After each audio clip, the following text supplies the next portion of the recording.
Matthew, chapter 9. So he got into a boat, crossed over, and came to his own city.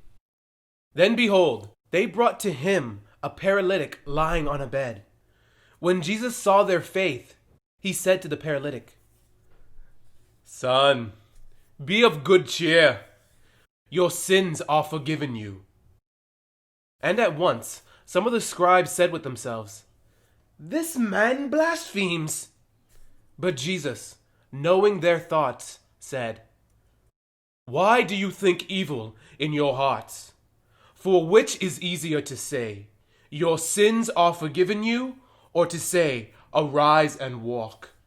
But that you may know that the Son of Man has power on earth to forgive sins." Then he said to the paralytic, "Arise, take up your bed, and go to your house." And he arose and departed to his house. Now when the multitude saw it, they marveled and glorified God, who had given such power to men. As Jesus passed on from there, he saw a man named Matthew sitting at the tax office, and he said to him, "Follow me." So he arose and followed him. Now it happened, as Jesus sat at the table in the house, that behold, many tax collectors and sinners came and sat down with him and his disciples. And when the Pharisees saw it, they said to his disciples, "Why does your teacher eat with tax collectors and sinners?" When Jesus heard that, he said to them, "Those who are well have no need of a physician, but those who are sick. But go and learn what this means. I desire mercy and not sacrifice. For I did not come to call the righteous, but sinners to repentance." Then the disciples of John came to him, saying, "Why do we and the Pharisees fast often, but your disciples do not fast?" And Jesus said to them, "Can the friends of the bridegroom mourn as long as the bridegroom is with them? But the days will come when the bridegroom will be taken away from them, and then they will fast.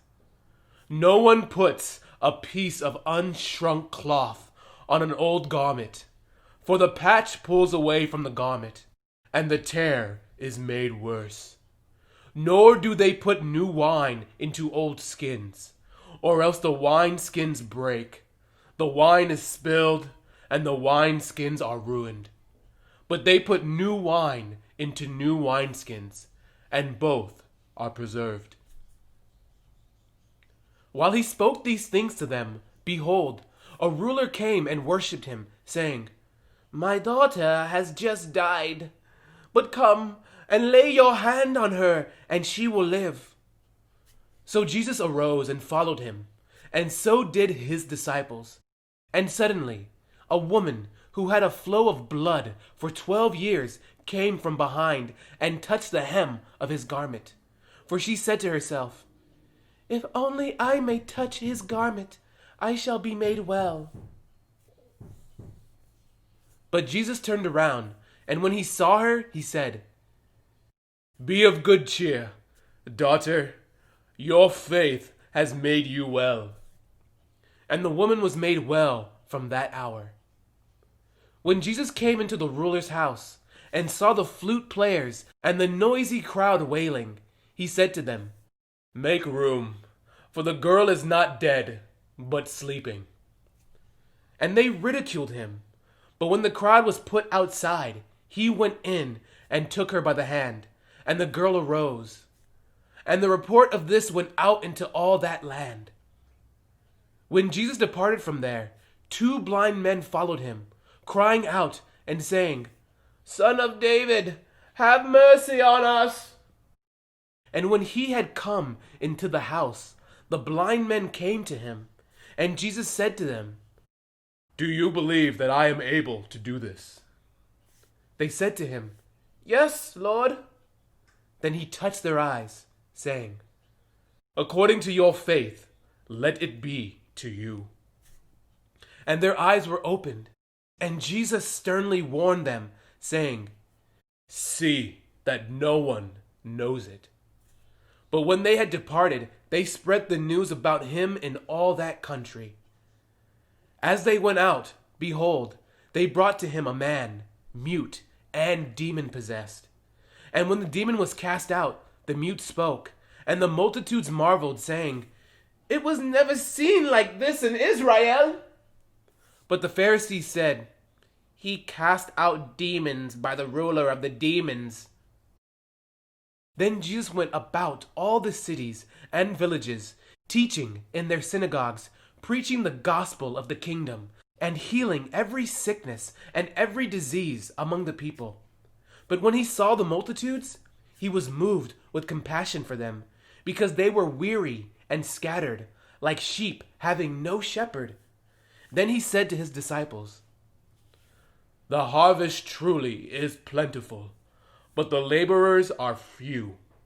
Therefore pray to the Lord of the harvest to send out laborers into his harvest." Matthew chapter 10. And when he had called his 12 disciples to him, he gave them power over unclean spirits to cast them out and to heal all kinds of sickness and all kinds of disease. Now the name of the 12 apostles are these: first, Simon, who is called Peter, and Andrew his brother, James the son of Zebedee, and John his brother, Philip and Bartholomew, Thomas and Matthew the tax collector, James the son of Alphaeus, and Lebbaeus, whose surname was Thaddeus, Simon the Canaanite, and Judas Iscariot, who also betrayed him.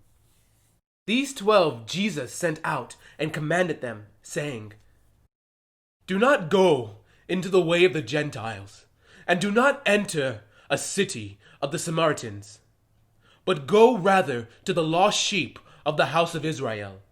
And as you go, preach, saying, the kingdom of heaven is at hand. Heal the sick, cleanse the lepers, raise the dead, cast out demons. Freely you have received, freely give. Provide neither gold nor silver nor copper in your money belts, nor bag for your journey, nor 2 tunics, nor sandals, nor staffs, for a worker is worthy of his food. Now whatever city or town you enter, inquire who in it is worthy, and stay there till you go out. And when you go into a household, greet it. If the household is worthy, let your peace come upon it. But if it is not worthy, let your peace return to you. And whoever will not receive you, nor hear your words, when you depart from that house or city, shake off the dust from your feet. Assuredly, I say to you, it will be more tolerable for the land of Sodom and Gomorrah in the day of judgment than for that city. Behold, I send you out as sheep in the midst of wolves. Therefore be wise as serpents and harmless as doves. But be aware of men, for they will deliver you up to councils and scourge you in their synagogues. You will be brought before governors and kings for my sake, as a testimony to them and to the Gentiles. But when they deliver you up, do not worry about how or what you should speak. For it will be given to you in that hour what you should speak. For it is not you who speak, but the Spirit of your Father who speaks in you. Now brother will deliver up brother to death, and a father his child, and children will rise up against parents and cause them to be put to death. And you will be hated by all for my name's sake, but he who endures to the end will be saved. When they persecute you in this city, flee to another, for assuredly, I say to you, you will not have gone through the cities of Israel before the Son of Man comes. A disciple is not above his teacher, nor a servant above his master. It is enough for a disciple that he be like his teacher, and a servant like his master. If they have called the master of the house Beelzebub, how much more will they call those of his household? Therefore do not fear them, for there is nothing covered that will not be revealed, and hidden that will not be known. Whatever I tell you in the dark, speak in the light, and what you hear in the ear, preach on the housetops. And do not fear those who kill the body, but cannot kill the soul. But rather fear him who is able to destroy both soul and body in hell. Are not 2 sparrows sold for a copper coin? And not one of them falls to the ground apart from your Father's will. But the very hairs of your head are all numbered. Do not fear, therefore. You are of more value than many sparrows. Therefore, whoever confesses me before men, him I will also confess before my Father who is in heaven. But whoever denies me before men, him I will also deny before my Father who is in heaven. Do not think that I came to bring peace on earth. I did not come to bring peace, but a sword. For I have come to set a man against his father, a daughter against her mother, and a daughter-in-law against her mother-in-law. And a man's enemy will be those of his own household.